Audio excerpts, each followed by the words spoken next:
मानव समाचार, मानवता के हक में।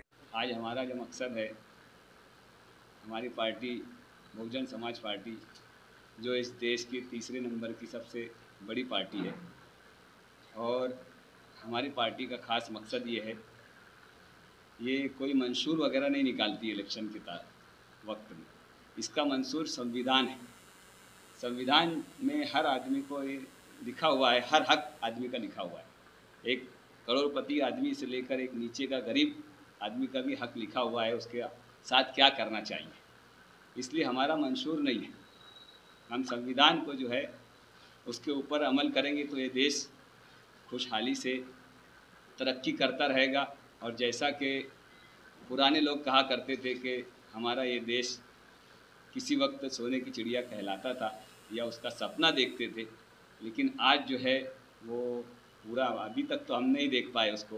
लेकिन हमारी जो बीएसपी पार्टी है वो ये चाहती है कि इस देश को सोने की चिड़िया बनाया जाए और इस देश में हिंदू, मुस्लिम, सिख, ईसाई ये एक बैनर तले आकर अपनी हुकूमत कायम करें।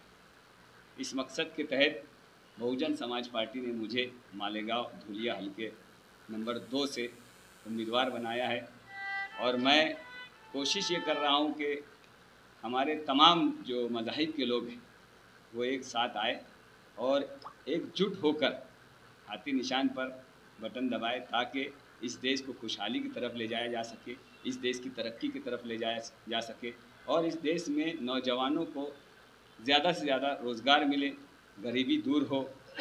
इन तमाम मकासद को लेकर हम इलेक्शन लड़ रहे हैं। मेरा एक पत्रकार लोगों से सवाल है कि 20 साल से तो मैं नहीं लड़ रहा था, क्यों आ रही थी कांग्रेस पार्टी, क्यों हार रही थी? बीजेपी आ रही थी, कांग्रेस पार्टी हार रही थी। मेरे खड़े होने से हार जाएगी। मेरा तो कांग्रेस से मुकाबला ही नहीं है, बीजेपी से डायरेक्ट मुकाबला है हमारा, क्योंकि कांग्रेस को तो हिंदू समाज और दूसरे समाज के भी लोग वोट नहीं देने वाले।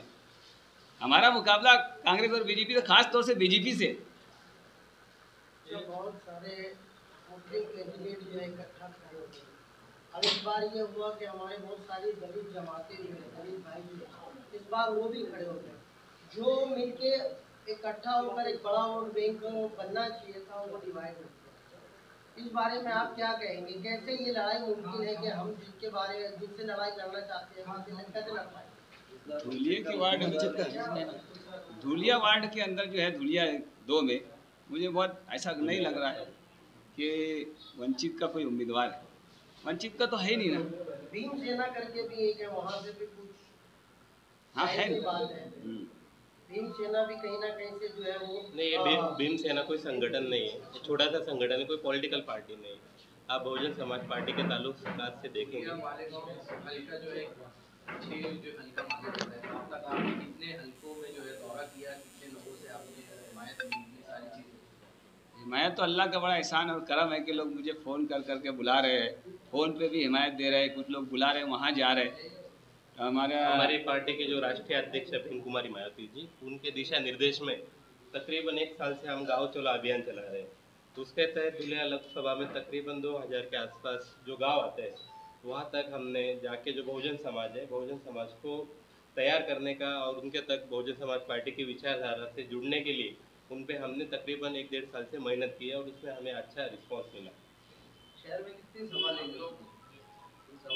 हम सभा से ज़्यादा कॉर्नर मीटिंग पे ज़्यादा जोर देंगे। कॉर्नर मीटिंग में ज़्यादा और हर वार्ड में जाके लोगों से हम मिल सकते हैं और डायरेक्ट आवाम से कांटेक्ट होता है, मतदारों से कांटेक्ट होता है, उसमें ज़्यादा अपील होती है ऐसा हमें लगता है। इसलिए हम बड़ी सभाओं की जगह छोटी कॉर्नर सभाओं पे, कॉर्नर मीटिंगों पे, जिसे छुआ मीटिंग भी कहा जाता है, हम उन पे ज़्यादा फोकस कर रहे हैं।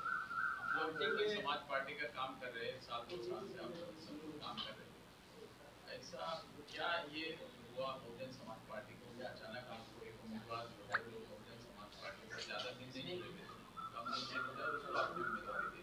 ऐसा क्या ये था? यानी आपने ये सोचा कि कोई मुस्लिम है, मायावती जी ये सारी चीज़ें नहीं मानती, लेकिन ये क्या चीज़ें थी कि मुस्लिम उम्मीदवार यहाँ पे दिया गया, दूसरा भी तो उम्मीदवार हो सकता था। तो जरूर भाई, बहुजन समाज पार्टी से तकरीबन 2008 से जुड़े हुए हैं। 2009 के चुनाव में भी उन्होंने मालेगांव में बहुजन समाज पार्टी के लिए अच्छा काम किया था। उस समय तीसरा मार्च जो बना था, तीसरा मार्च के सारे लोगों से बहुजन समाज पार्टी के जो आला लीडर थे उनकी उन्होंने मीटिंग करने में जहूर भाई का बहुत बड़ा हाथ था, जिसमें अभी के रनिंग एमएलए साहब भी है मालेगांव के, उन्होंने भी बहुजन समाज पार्टी के जो एमपी थे राज्यसभा के, उनसे भी बहुत सारे दौर की मीटिंगें की थी। तो एक बड़ा काम उनका बड़े लंबे समय से बहुजन समाज पार्टी से है। उन्होंने संविधान बचाओ अभियान भी बहुजन समाज पार्टी के अंतर्गत चलाया था। उसमें दस्तकों की बड़ी मुहिम मालेगांव में और धुले लोकसभा में चलाई गई। उसके बाद CNRC के खिलाफ जेल भरो आंदोलन भी जहूर भाई के सदारत में मालेगांव में हुआ था। तो बहुजन समाज पार्टी से 2008 से वो जुड़े। और दूसरी बात, हमें ये जो नज़र आता है कि बहुजन समाज पार्टी का ये मानना है कि जिसकी जितनी संख्या भारी उसकी उतनी हिस्सेदारी, तो हिस्सेदारी देने की बात बहुजन समाज पार्टी करती है। और देश में जो राष्ट्रीय पार्टियां हैं उसमें खास तौर से देखा जाए, बीजेपी तो मुस्लिम को पूरे देश में एक भी जगह लड़ा नहीं रही है। कांग्रेस जो खुद को सेकुलर कहती है, मुस्लिम और दलित ओबीसी समाज के जो रहनुमा खुद को समझती है, उसके भी जो टिकट पूरे देश में हम देख रहे थे 70% से ज़्यादा उन्होंने अपर कास्ट और एक विशेष समुदाय से उन्होंने वोट दिया है। और मुस्लिमों को पूरे देश में वो तकरीबन 35 से 40 सीट भी वो दे नहीं पाई। ये आपके सामने पूरे देश की सच्चाई है। लेकिन बहुजन समाज पार्टी जो अकेले उत्तर प्रदेश में, जो कांग्रेस पूरे देश में जितने मुस्लिमों को टिकट नहीं दे पाई, उतने टिकट अकेले उत्तर प्रदेश में तकरीबन 22 से 23 टिकट उत्तर प्रदेश में मुस्लिम समाज को देने का काम बहुजन समाज पार्टी ने किया है। और उसमें से भी बहुजन समाज पार्टी का जो रिकॉर्ड रहा है उत्तर प्रदेश में, आप समाजवादी पार्टी, कांग्रेस, इसका भी रिकॉर्ड देख लो। सबसे ज़्यादा मुस्लिम अगर किसी पार्टी से चुन के आते हो MP और MLA, तो बहुजन समाज पार्टी से आते हैं। और दूसरी पार्टी से बहुजन मुस्लिम समाज के लोग चुन के नहीं आते हैं। तो उसके तहत मालेगांव में भी अगर हम जातिगत लोक संख्या देखे जाए तो जातिगत लोक संख्या के हिसाब से मुस्लिम समाज का यहाँ पे टिकट बनता है। और मुस्लिम समाज को टिकट देने का काम हमने 2004 में भी गाजी अमरुल्लाह खान के जरिए हमने देने का काम किया था। फिर 2009 में रिजवान बैटरी वाले को लड़ाने का हमने काम किया था। और अभी 2024 में हम जहूर भाई जमजम, जो हमारे पुराने मिशनरी साथी है, वर्कर है, जो पार्टी से तकरीबन 12 से 16 से 15 साल से जुड़े हुए हैं, ऐसे हमारे मिशनरी साथी को हमने मान सम्मान देने का काम इस लोकसभा में किया है।